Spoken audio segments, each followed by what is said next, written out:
See what you did. So you put it in like that. There you go. Yeah. Yeah. Just like squeeze it so you can lock. Oh, I see. Okay. When you okay. work it up there, you know. Okay. One, open all the way. Okay. Open all the way.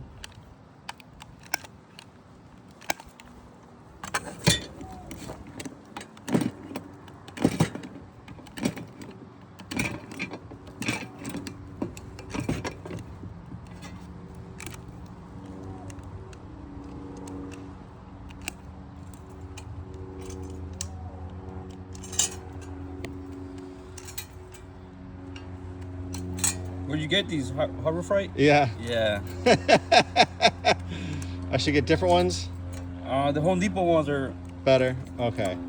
they're like $30. Okay. Yeah, these are like $4 or something. I saw a roofing guy. He's like, "Don't waste your money on good quality. Just get, they go bad. Just get another one." I was like, "Okay." Yeah, not a rivet gun. Okay.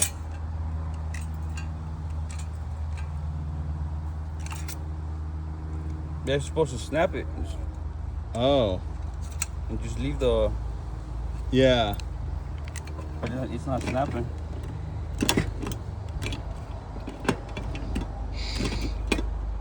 Yeah, I think you got some faulty ones. Okay. Do you have one or no? I I mean, worst case, we can go to Home Depot and get one. Not the end of the world. should have one. Okay.